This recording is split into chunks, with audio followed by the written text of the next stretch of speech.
Ladies and gentlemen, my name's Lawrence Geller. I have the privilege of being the chairman of the International Churchill Society, and I thank you all for coming today and thank the Prime Minister and the President being present.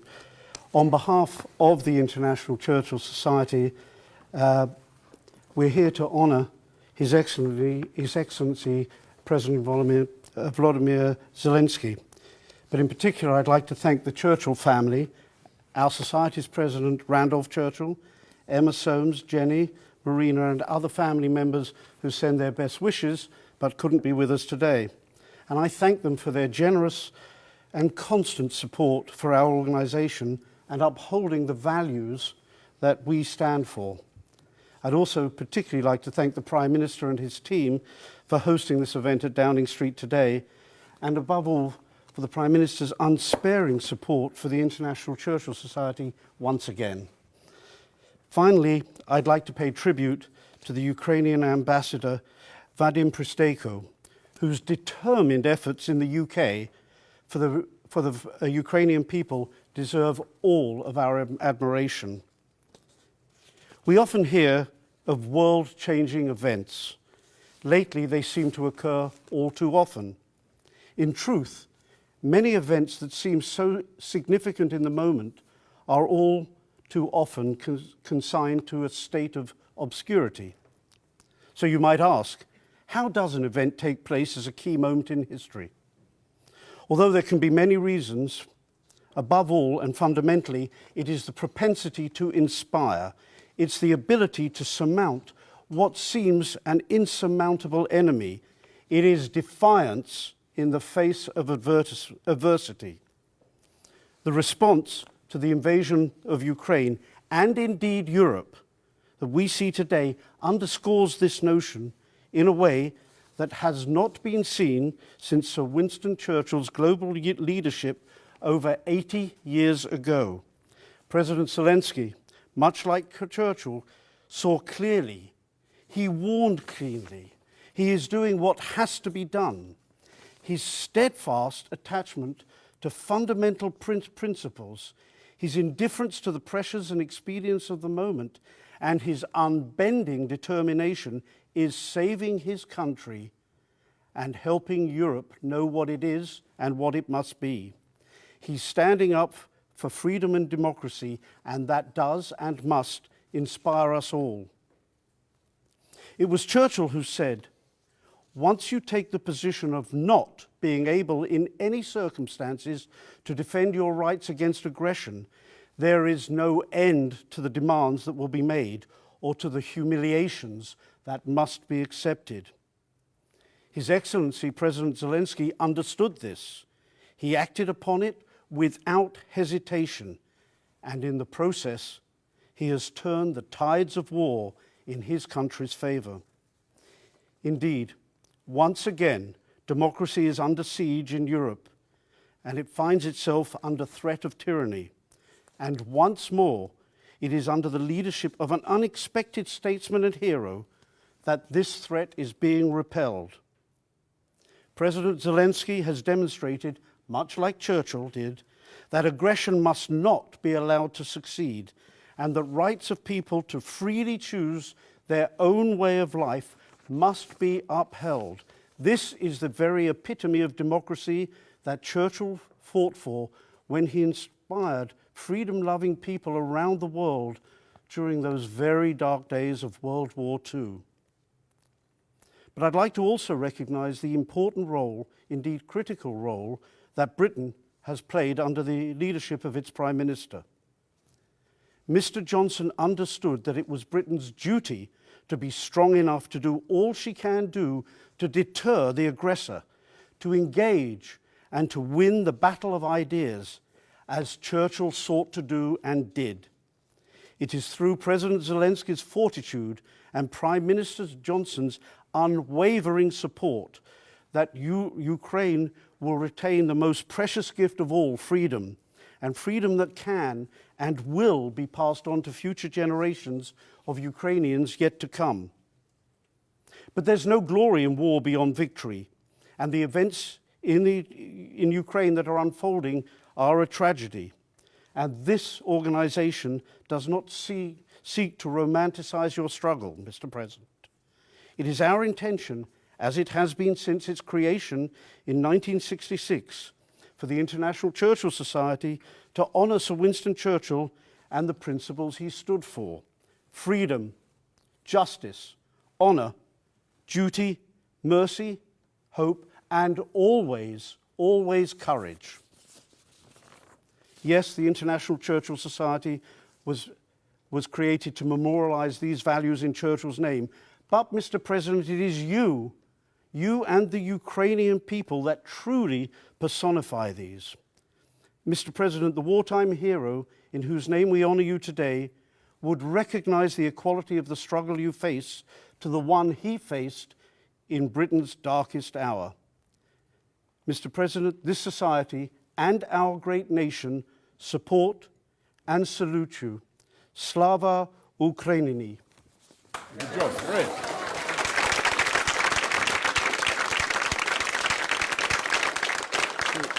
Well, thank you very much, Lawrence.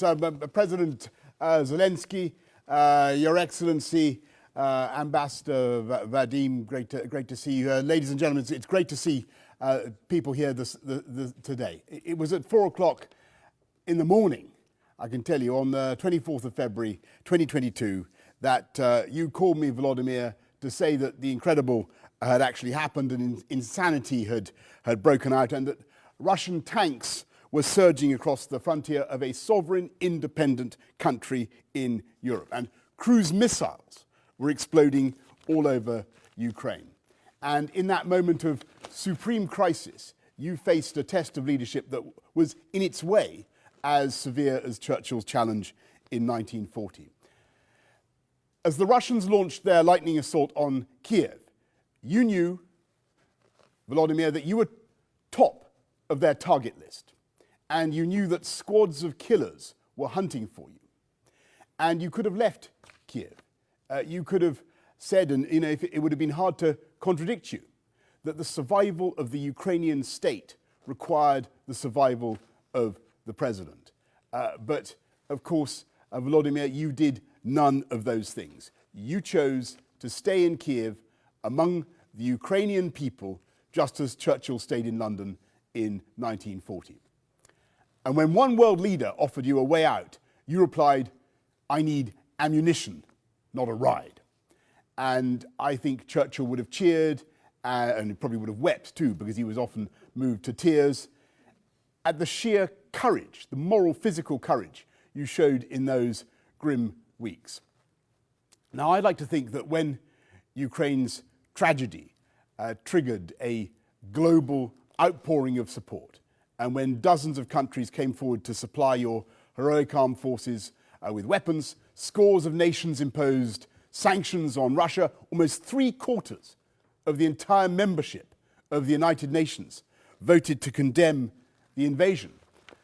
I would like to think that that was an inevitable reaction, because never in my lifetime in international affairs has there been a clearer case of right against wrong. But the truth is that it wasn't inevitable. That reaction wasn't inevitable. And the global wave of solidarity for Ukraine was in large measure generated by your own personal articulation of the cause. Your defiance, your dignity, your unfailing good humour has moved millions.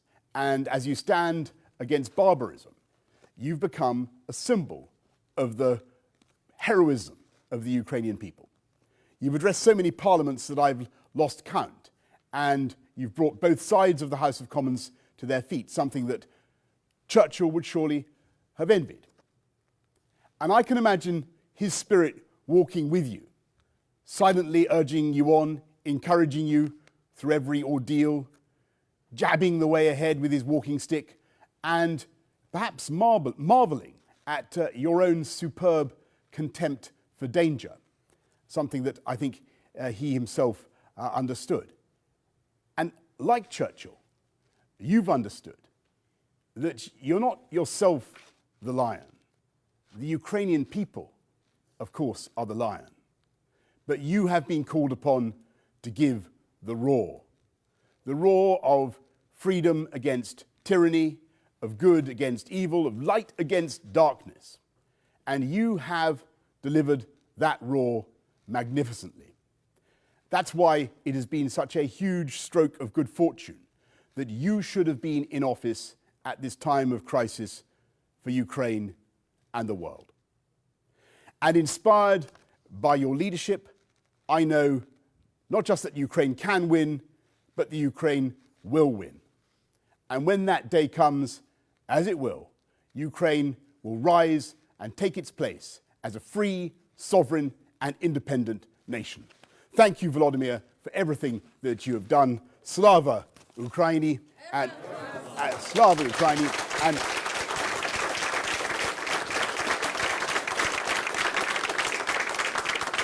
our physical separation notwithstanding, it gives me great pleasure, Vladimir, to present you with this award, if you can see it, which I hope you can. There you go. Here he is. Vadim, you're going to take it on behalf of Vladimir. Mr. Ambassador, you're a great man. Thank you. Thank you very much. Thank you. There you go. Друже Борисе, шановні члени товариства Черчилля, шановні учасники української збірної Warrior Games, я знаю, що ви також там присутні, дорогі гості.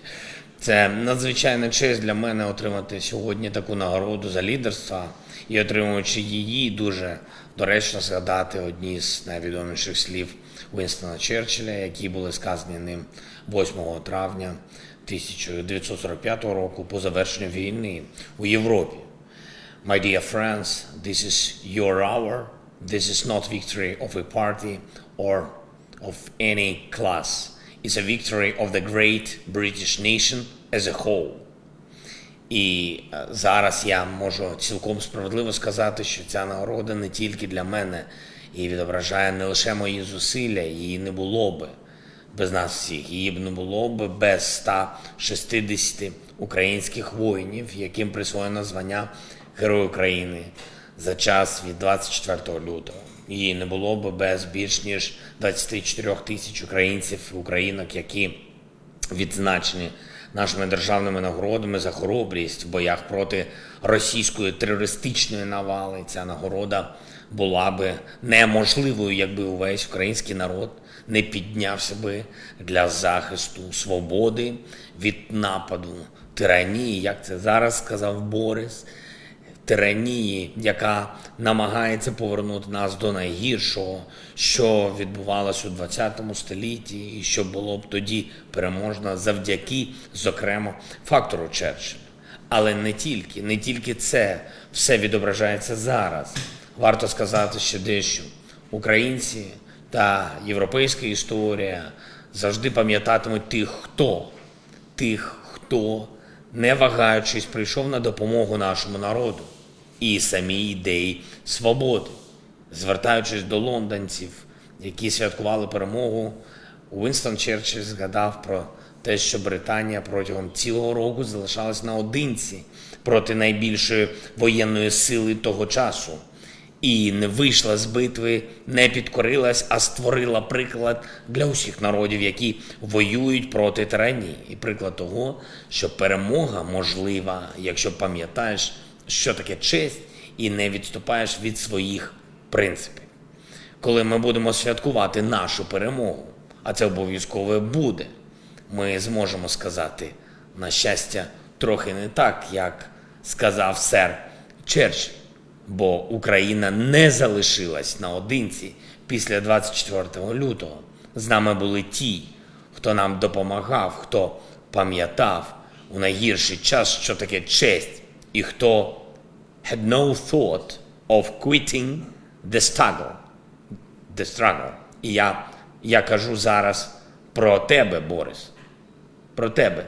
Ця нагорода також твоя. Це проявилось наше спільне лідерство. Українців, британців та усіх, хто ніколи не віддасть свободу якимось там тиранам, яку б зброю вони не використовували проти нас.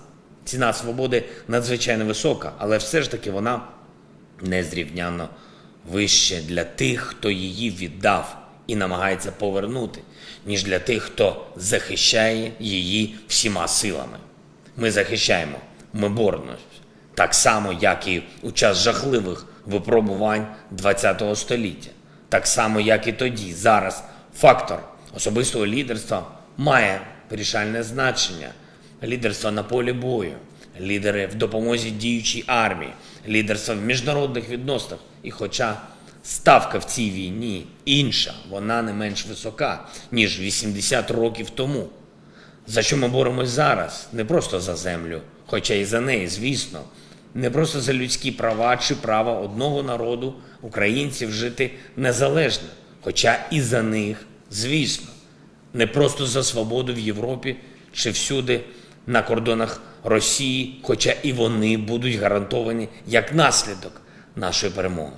Ми разом боремось за те, щоб війна більше ніколи не розглядалася будь-яким агресором як засіб досягнення загарбницьких цілей.